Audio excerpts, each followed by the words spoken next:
Es un arte, es una ciencia. La unión de vapor y alcohol, desde lo exclusivo a lo ilegal, de lo prohibido a lo aclamado. La destilación de alcohol mueve 100.000 millones de dólares cada año. Brandy, aguardiente casero, absenta, licores e incluso destilerías en restaurantes. Salud. A continuación, destilerías en maravillas modernas.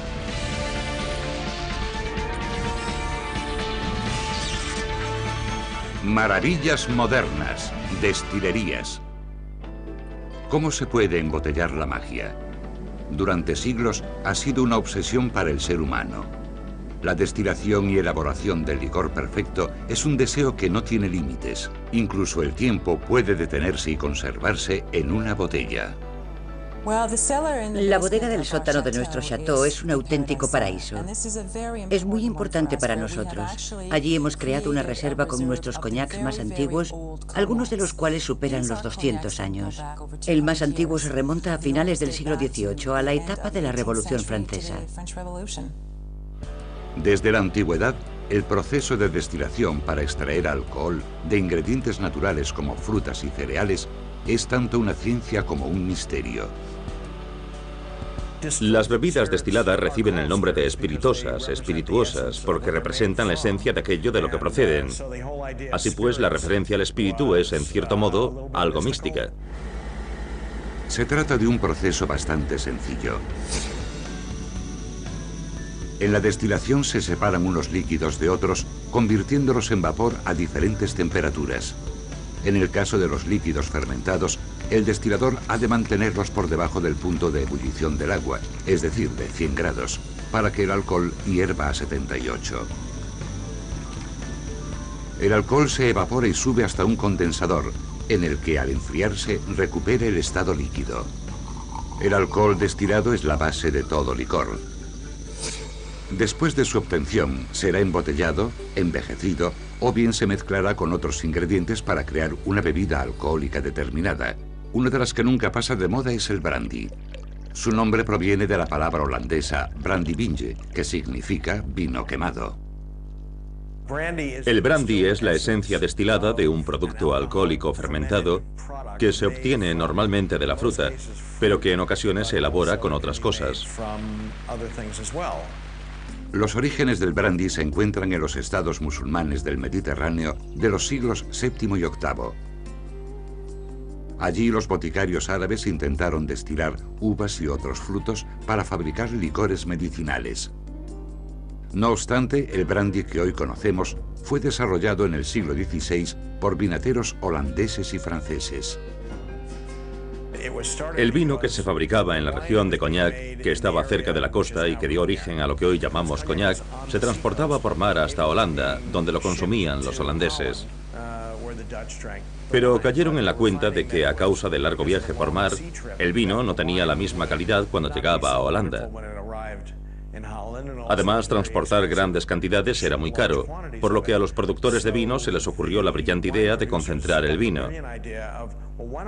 Pensaron que podían destilarlo y cuando llegase a su destino, cuando lo recibiesen los holandeses, solo tendrían que añadirle agua y disfrutar así del vino. Obviamente es imposible reconstituir un vino que ha sido destilado, pero cuando el producto destilado llegó a Holanda, todos dijeron: vaya, esto es mucho mejor que el vino que nos mandabais. Seguid enviándonos esta bebida destilada. Hoy, el brandy de uva sigue siendo el que goza de mayor popularidad. En la destilería Christian Brothers, en California, primero se fermenta la uva, convirtiéndola en vino, para después destilar el brandy. Este es el primer paso en la elaboración del brandy. Aquí introducimos el vino en la destilería a través de los tanques de carga. Nuestros tanques de carga han sido diseñados para trasegar y oxigenar el vino al mismo tiempo. Pretendemos eliminar todos los gases retenidos durante el proceso de fermentación, lo que permite que el alambique equilibre y suavice el vino para obtener así un brandy mejor. Los destiladores regulan cada uno de los factores del proceso. Aquí tenemos el panel de control principal de la destilería. A través de este panel, los operarios controlan todo el movimiento de fluidos, las distintas temperaturas y niveles de alimentación, todos los aspectos que afectan al producto durante el proceso de destilación del brandy. Christian Brothers emplea un alambique que permite en todo momento rectificar el sabor y la complejidad del brandy. En primer lugar, el vino pasa por la caldera, en la que el alcohol se evapora.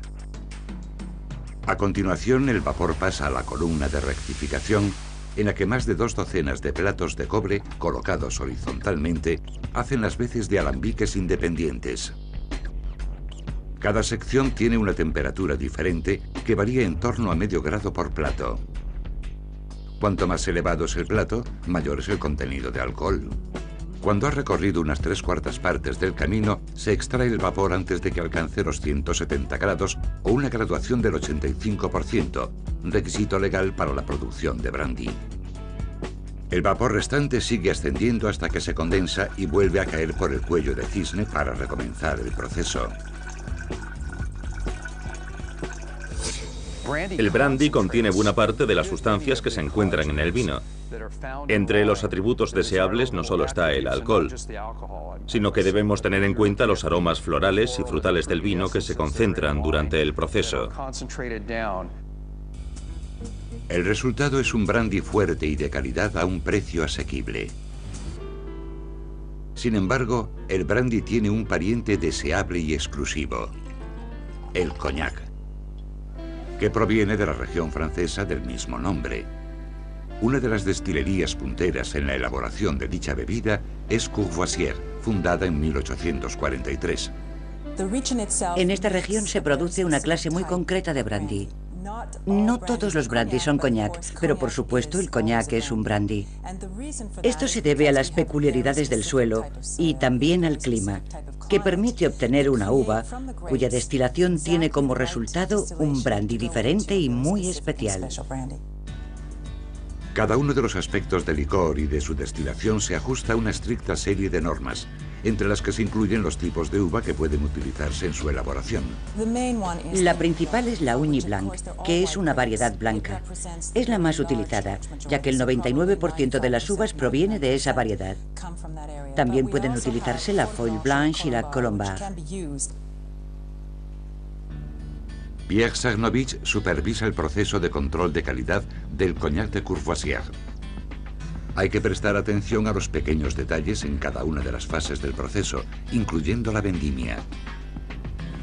Trabajamos con más de 1000 agricultores y anualmente, en función de las condiciones de ese año, del clima, etc., aconsejamos a los productores. Les decimos: hoy de este año la vendimia no debería retrasarse más allá de tal fecha. Una vez que las uvas han sido recogidas y han fermentado, se destilan en un alambique discontinuo. Se trata de uno de los alambiques más sencillos, pero los destiladores de coñac meticulosos lo prefieren a los continuos. No son demasiado grandes. En Courvoisier usamos alambiques más pequeños para tener un mayor control sobre la destilación. El control adicional permite al destilador aislar la mejor parte del alcohol evaporado que se convertirá en coñac. Es un trabajo aburrido, ya que el destilador debe atender en todo momento el alambique. El coñac es uno de los pocos brandys en los que el vino se destila 2 veces, con el objetivo de obtener hasta el más ligero matiz. Todo el proceso tiene una duración de 24 horas. En cada paso del mismo se prueba el joven coñac para comprobar su calidad. Curiosamente, durante esta fase, el aroma desprendido por el líquido puede ser más revelador que su sabor. La nariz es la herramienta más valiosa del catador. Lógicamente tomamos un sorbo de vez en cuando, pero cuando la nariz está entrenada, puede detectar muchos elementos diferentes. Una vez que el destilado recibe el visto bueno, está listo para su envejecimiento. Este se hace siempre en barricas de roble. Resulta caro, ya que la madera con la que trabajamos proviene de robles de 200 años. Cuando comienzan a fabricar una barrica, disponen de una serie de duelas que parecen ir cogiendo aleatoriamente. Sin embargo, saben elegir el número de duelas exacto para formar un círculo perfecto. Jamás usan clavos. Le dan forma a la barrica sobre el fuego.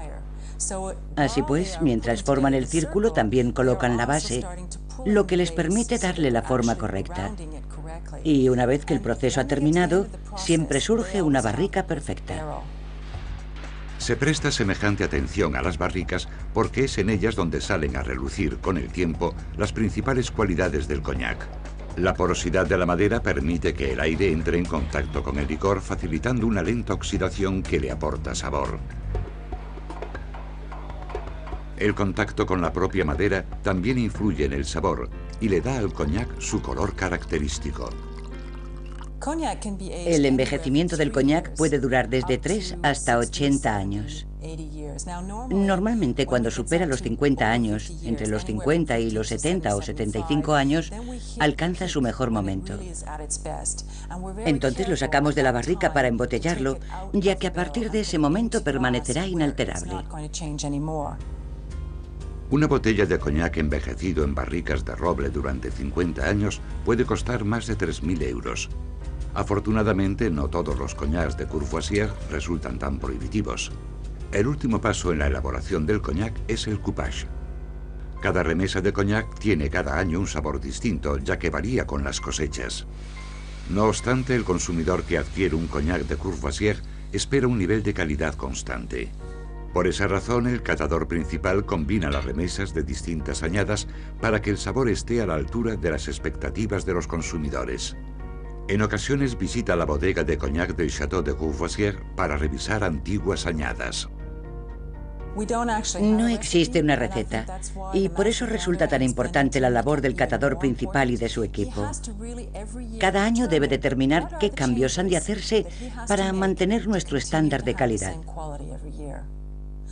Estas botellas de coñac pueden ser muy valiosas en años venideros para ayudarnos a comprender cómo era el coñac, de dónde proviene.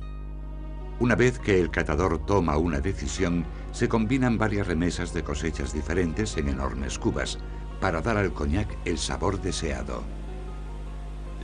Queremos producir el mejor coñac del mundo. Estamos entre los mejores porque cada uno de nuestros productos tiene un carácter y un estilo especiales. El coñac está considerado uno de los aguardientes más refinados del mundo. Desde el otro lado del Atlántico, desde el sur profundo, llega otro clásico que es cualquier cosa menos refinado. Es peleón, apasionado e ilegal. Es el aguardiente de fabricación casera llamado Rayo Blanco. Le llaman Rayo Blanco o whisky ilegal, y saciaría la sed del mismísimo diablo. Surgió en las zonas rurales de los Estados Unidos. Este licor ilegal, fabricado a base de maíz, se convirtió en una polémica leyenda y fue motivo de sublevación desde antes de la fundación del país. Era divertido elaborar el whisky a la luz de la luna. Su nombre en inglés, Moonshine, se debe al hecho de que se hacía de noche, clandestinamente. Tenían que buscar lugares apartados, lejos de edificios y carreteras, para evitar que los descubriesen. Los licores destilados llegaron a los Estados Unidos de mano de los descendientes de escoceses asentados en Irlanda que emigraron para evitar problemas con el Estado allí donde vivían. Aquella gente empezó a fabricar whisky tal y como hacían en sus lugares de origen. Pero el gobierno siempre desea obtener ingresos de la destilación. Los fabricantes de whisky no compartían ese deseo. En 1794 se alzaron en armas contra el gobierno de Pittsburgh, Pensilvania, en lo que pasó a conocerse como la Rebelión del Whisky. El presidente George Washington se vio obligado a movilizar a cerca de 13.000 soldados para sofocar la revuelta.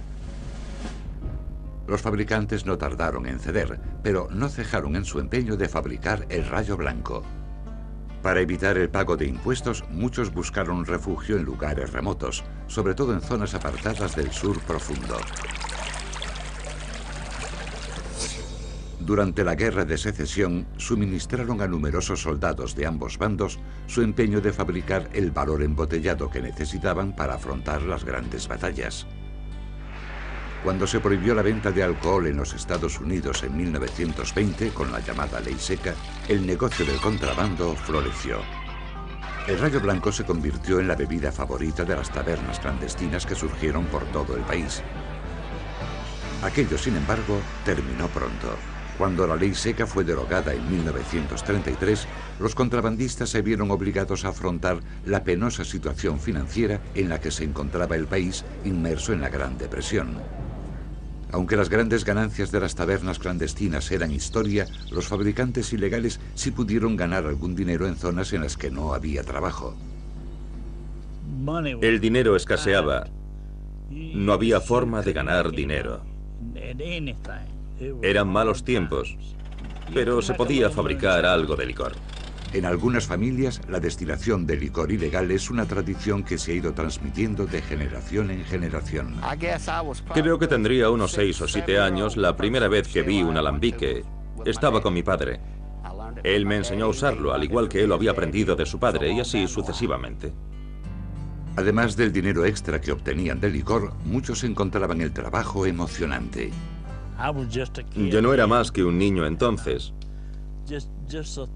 Y la sensación de tener que escapar era emocionante. Sí, me gustaba. Es lo mejor que he hecho nunca. A pesar de que la destilación y la venta del rayo blanco sigue siendo ilegal, aún hay quien lo destila siguiendo el ejemplo de sus antepasados.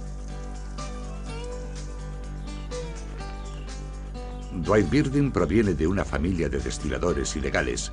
No ha querido enseñarnos el alambique con el que trabaja realmente, pero sí ha accedido a enseñarnos el proceso tal y como hace en ferias y festivales folclóricos.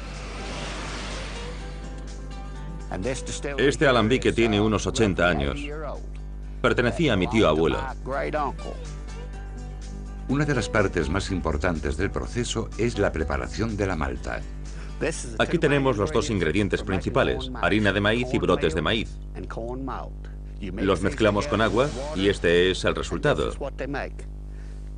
Esta es la malta de maíz después de fermentar durante 7 días. Ya podemos meterla en el alambique.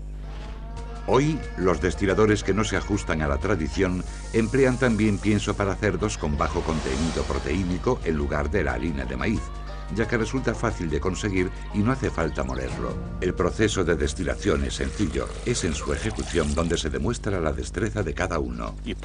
Echamos la malta y la removemos hasta que hierva. Entonces le colocamos la tapa, que se ajusta al barril de percusión.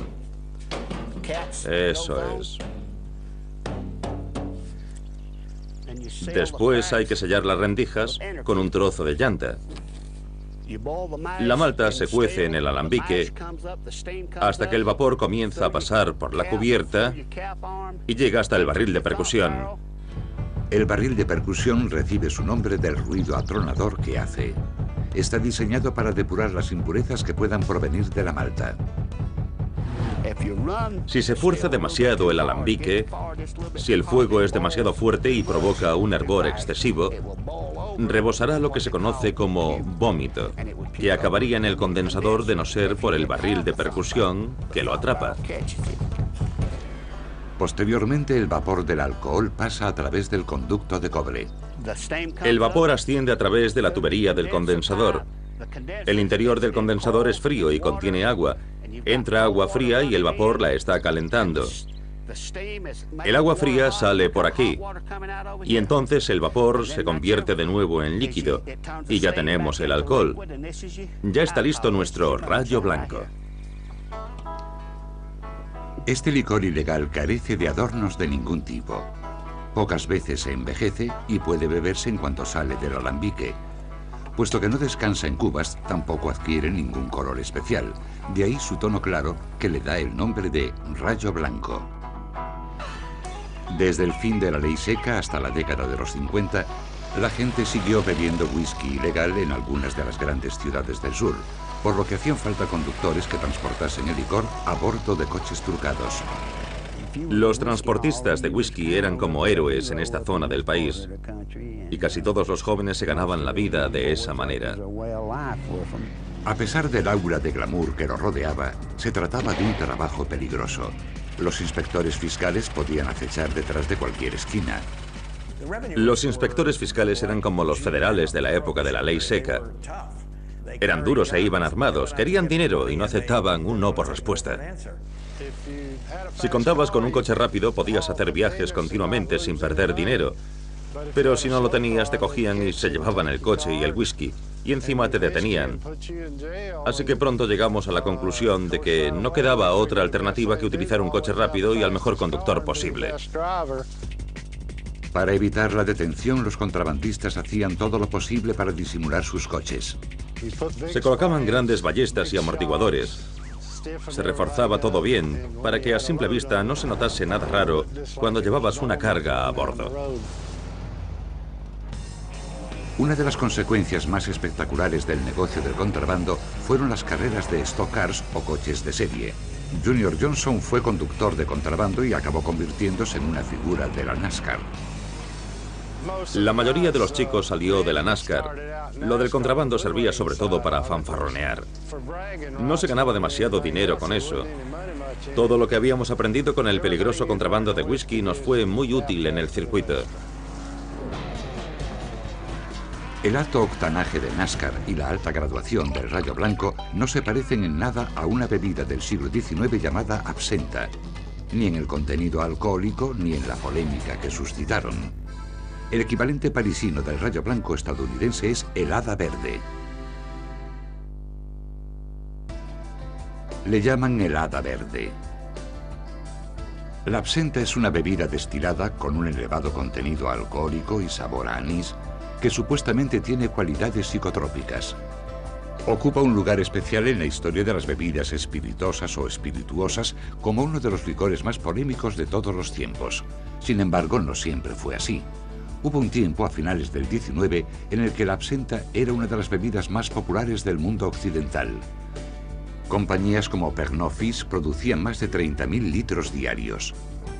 El químico estadounidense T.A. Bro lleva años estudiando esta bebida. La absenta nació en un primer momento como medicamento. Se creó para ser utilizada como digestivo a finales del siglo XVIII. En la década de 1840, el gobierno francés comenzó a dispensar raciones de absenta a los soldados destinados en el extranjero, por ejemplo, los del norte de África. Se la daban para depurar el agua y al regresar a Francia los soldados trajeron consigo la afición a la absenta. A finales del siglo XIX, la absenta se puso de moda, sobre todo entre los artistas e intelectuales. Vincent van Gogh la tomaba con frecuencia. Pablo Picasso incluyó la absenta en algunas de sus obras, al igual que Edgar Degas. Toulouse-Lautrec también la bebía e incluso enseñó a hacerlo al cormorán que tenía como mascota. Cayó en desgracia con un pequeño empujón del sector vinícola que intentó demonizarla a toda costa. Poca gente sabe que el sector vinícola francés estuvo a finales del siglo XIX al borde de la ruina debido a una plaga. En esa misma época, la popularidad de la absenta experimentó una enorme subida. Cuando el sector vinícola francés comenzó a recuperarse, se vieron de pronto enfrentados al licor verde, que ya se consideraba la bebida nacional de Francia, y hallaron la manera de demonizar la absenta. Los rivales de la bebida afirmaban que la absenta dañaba el cerebro e incluso cosas peores. Fue algo catastrofista y hasta cierto punto cómico. Hubo una época en la que alguien decidió que algunos ingredientes de la absenta eran nocivos para la salud, que eran incluso venenosos. Estudios recientes han demostrado que una de las posibles explicaciones de la pésima reputación de la absenta es que mucha gente bebía marcas menores del licor que contenían sustancias nocivas, como el sulfato de cobre. Esta sustancia química le daba un vivo tono verde al licor, pero también resultaba venenosa. La absenta de calidad no resultaba peligrosa, pero el daño ya estaba hecho. La absenta fue prohibida en Suiza en 1910. En 1912 la prohibieron en los Estados Unidos y acabaron prohibiéndola a regañadientes en Francia justo antes del estallido de la Primera Guerra Mundial. Actualmente está recobrando legitimidad y popularidad en países como Alemania, España y Francia. Las destilerías Pernod y Combier han retomado su actividad junto a otros muchos recién llegados.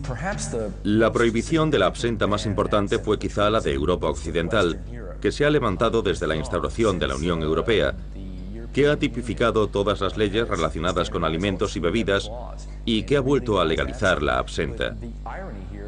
Lo más curioso es que la absenta tradicional cumplía en realidad los estándares de calidad modernos.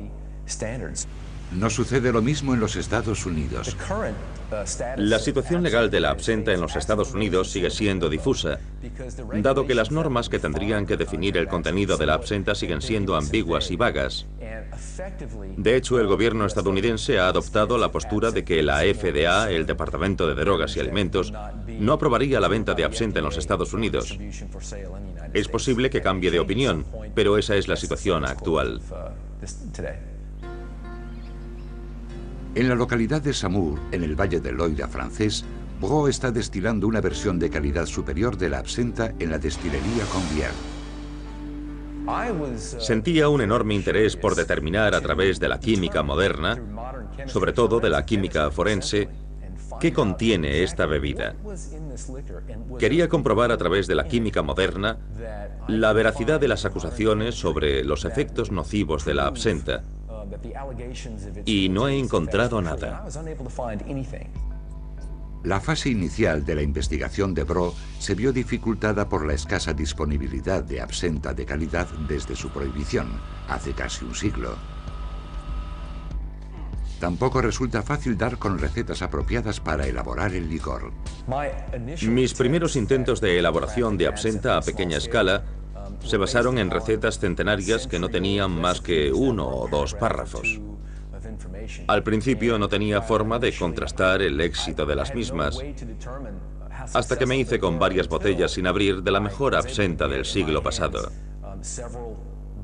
Al analizarlas y catarlas, me di cuenta de que lo estaba haciendo fatal. Tardé bastante tiempo en aislar los componentes de esas absentas originales y redescubrir el arte perdido de la elaboración de la absenta. Después de perfeccionar la fórmula, Brot se obsesionó con todos los aspectos del proceso. Todos los pasos que sigo al elaborar la absenta son exactamente los mismos que se aplicaban en el siglo XIX. La destilería Combier también tiene relación con el siglo XIX. Una parte de sus instalaciones fue diseñada por el legendario ingeniero francés Gustave Eiffel. Estamos orgullosos de nuestra historia y queremos conservarlo todo tal y como era. Todo el mundo conoce a Eiffel por su famosa torre, pero hizo muchísimas otras cosas. Diseñó la parte más importante de la destilería y para nosotros tiene mucha importancia, ya que al entrar en la destilería nos topamos con la preciosa arquitectura de Eiffel. Los ingredientes de la absenta de Brot se cultivan siguiendo sus instrucciones al pie de la letra. Las hierbas no aportan alcohol, pero sí sabor, y según dicen algunos, añaden helada verde a la mezcla. Aquí tenemos a la Santa Trinidad de las hierbas empleadas en la elaboración de la absenta. En primer lugar, la Artemisa absinthium, comúnmente conocida como ajenjo. Es la hierba más importante para hacer absenta y la cultivan para mí cerca de la frontera suiza. Después tenemos el anís verde, de España, que actualmente se emplea sobre todo en la industria farmacéutica. Esta hierba aporta a la absenta su característico sabor y olor a anís. Y por último, está el hinojo. Este proviene de Provenza. La primera parte del proceso de destilación consiste en macerar los ingredientes. Aquí comienza el proceso de maceración. Se añaden hierbas como el ajenjo al alambique. Posteriormente se echa el alcohol que extrae la esencia de las hierbas. Esto sucede durante un determinado periodo de tiempo que varía en función del tipo de absenta que se quiera conseguir. Una vez que se extraen las esencias de las hierbas, se calienta el alambique y se condensa el alcohol. Si alguien probase la maceración de las hierbas y el alcohol antes de su destilación, vería que es absolutamente intragable. Es terriblemente amargo. Resulta repugnante. Sin embargo, al empezar la destilación, a medida que ésta va avanzando, obtenemos un aroma dulce, hermoso, como una fragancia de hierbas.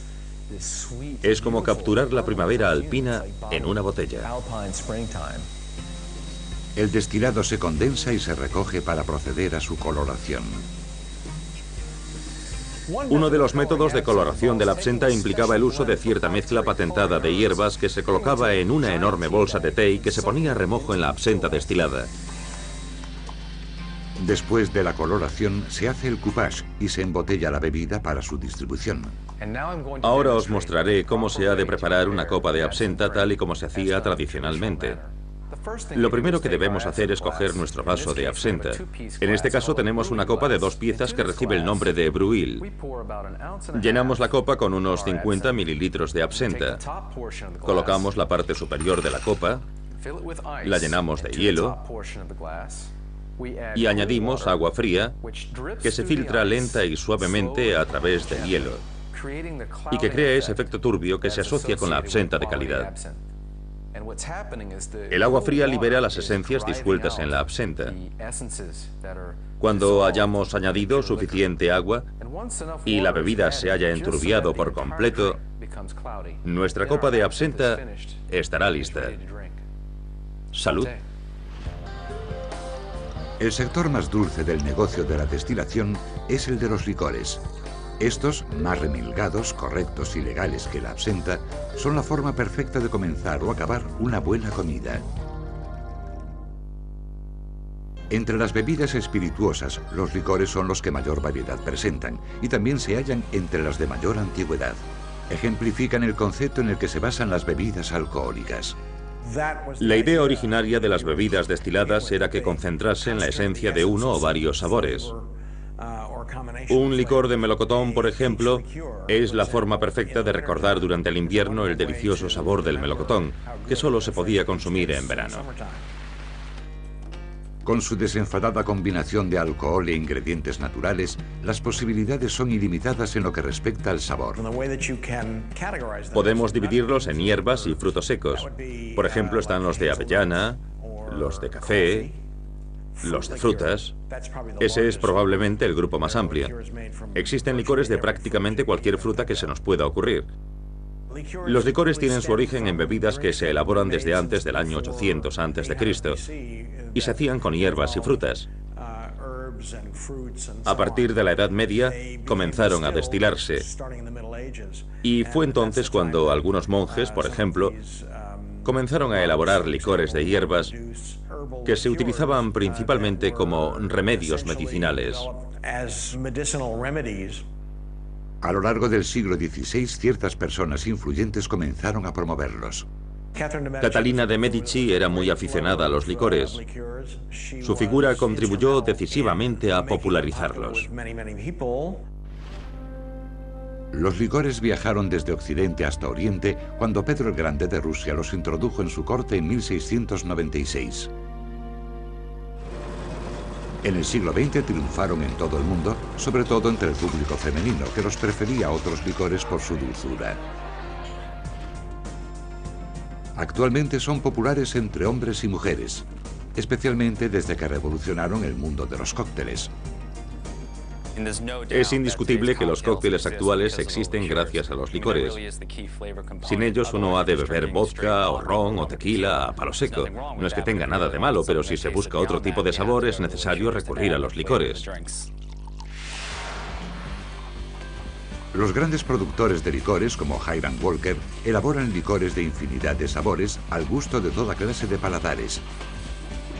Los ingredientes se combinan en sus instalaciones de Fort Smith, Arkansas, pero llegan en grandes cantidades desde todos los rincones del mundo.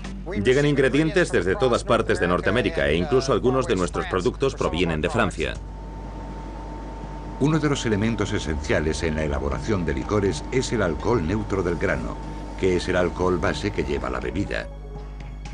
Hiram Walker lo destila en Lawrenceburg, Indiana, y después lo transporta hasta su planta de Fort Smith. Aquí comienza todo el proceso. Esta sala puede albergar más de 1 millón de litros que almacenamos aquí hasta que los necesitamos para elaborar los licores. Entonces se vierten desde aquí en nuestros tanques de mezclas. La planta también recibe grandes cantidades de azúcar. El azúcar es un ingrediente fundamental. Por definición, cualquier licor ha de tener como mínimo un 2,5% de azúcar. Aquí tenemos un tanque mezclador donde introducimos el azúcar para mezclarlo con agua y convertirlo en sacarosa líquida. Los sabores exóticos son los que hacen que cada licor sea único. El licor toma forma con la mezcla y al añadirle los saborizantes naturales. Este es nuestro almacén. Aquí guardamos los bidones de sabores que nos facilitan las distintas casas y que son los ingredientes que necesitamos para elaborar todos nuestros licores. Algunos de los bidones que estamos viendo valen más de 3.000 euros y esta sala está llena, así que calculo que habrá sabores por un valor de más de 1 millón de euros. Aquí hay de todo, desde vainilla de Madagascar hasta café de Brasil o chocolate de África. No solo observamos lo que sucede con el sector de las bebidas alcohólicas, también prestamos atención a lo demás, a los alimentos, a los zumos. Este es uno de los sabores empleados en nuestros licores, en concreto de menta. Cuando preparamos una remesa calculamos el volumen necesario para satisfacer nuestras necesidades de producción. A partir de ahí calculamos el número de botes que debemos verter en el tanque. Cada uno de estos tanques tiene un agitador que mezcla los diferentes sabores del combinado. Estos se introducen a través de la cubierta del tanque para mezclarlos con una combinación de alcohol, azúcar y color. El agitador funciona como una batidora y sirve para preparar un barril. Después de ser agitado, el licor pasa por un filtro y se evalúa. Una vez aprobado por el laboratorio de Hiram Walker, se procede a su embotellamiento. La compañía produce cada año más de 4,7 millones de cajas. Es obvio que algunos licores tienen más éxito que otros. Uno de los que nunca pasa de moda es el Kahlúa, de café. La bebida nació en México en los años 30 y llegó a Estados Unidos en 1962, donde cuajó inmediatamente. Causó sensación en California y desde allí empezó a penetrar en el mercado estadounidense hasta triunfar en todo el país.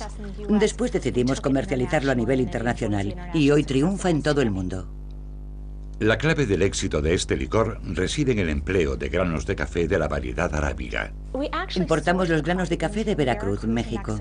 Se trata de un cafeto que crece a la sombra, por lo que produce bayas pequeñas que contienen granos todavía más reducidos, lo que nos permite obtener un producto de una calidad constante. Posteriormente se preparan los granos para su procesamiento, lo que implica tostarlos ligeramente y molerlos. Se extrae entonces el café y se mezcla con caña de azúcar, alcohol de caña de azúcar, vainilla y caramelo para elaborar esta bebida clásica. Los licores, que nacieron como una bebida medicinal de manos de los monjes y acabaron revolucionando el mundo de los cócteles, no han dejado nunca de evolucionar. El cambio es inherente al negocio de la destilación. Actualmente algunos restauradores creen que su futuro está en instalar destilerías en sus propios restaurantes. La destilación de bebidas alcohólicas es una de las actividades más reguladas de los Estados Unidos. La mayor parte de las destilerías son negocios a gran escala, que crean muchos puestos de trabajo y generan millones, tanto para sus propietarios como para el Estado, a través de los impuestos. Sin embargo, algunos estados no permiten que los restaurantes instalen sus propias destilerías en miniatura en sus locales. Se puede degustar licor casero en lugares como el restaurante y destilería de Dogfish Head en Delaware y los restaurantes Bardenay de Boise Eagle, Idaho. Los restauradores esperan que los restaurantes destilerías tengan el mismo éxito que las cervecerías artesanales de finales de los 80. El propietario del restaurante Bardenay, Kevin Settles, se introdujo en el negocio en el año 2000. Las cervecerías llevan cierto tiempo haciéndolo. No estoy seguro de si las bodegas hacen lo mismo, pero a los bares les ha ido muy bien y de ahí salió la idea. Settles sabía que para hacer su sueño realidad tendría que superar un sinfín de trámites. Tardé 2 o 3 años en leer todas las leyes federales intentando encontrar alguna norma que me impidiese hacer esto.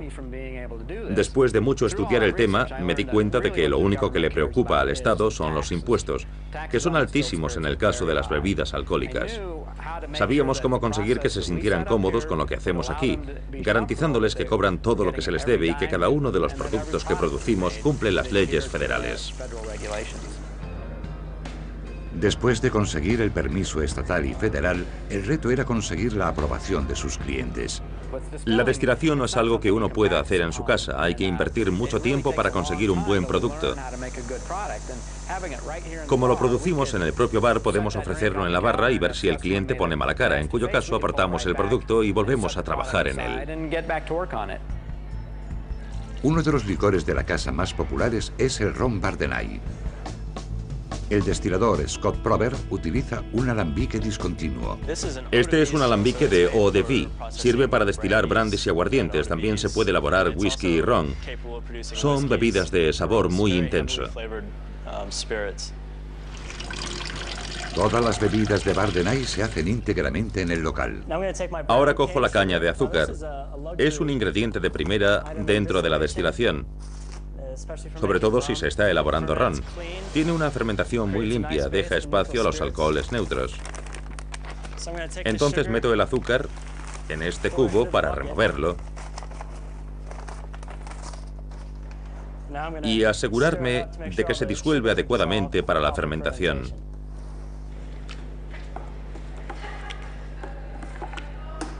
Cuando está bien disuelto, lo vierto en el tanque y lo dejo fermentar de 10 a 14 días. Después de fermentar, la mezcla pasa al alambique. Todo el proceso de elaboración del ron dura entre 2 y 3 semanas. El destilador debe permanecer atento durante el proceso. Lo más importante a la hora de crear un producto de calidad es el sabor. Hay que estar pendiente del alambique, anotando cualquier pequeño cambio que se produzca. Es más fácil que el ron mantenga un nivel de calidad constante si no se efectúan variaciones. Como sucede en las grandes destilerías, la nariz y el conocimiento de su producto del destilador deben decidir si un licor está a la altura de las expectativas. Después de elaborar una remesa, Prober hace el coupage y añade color.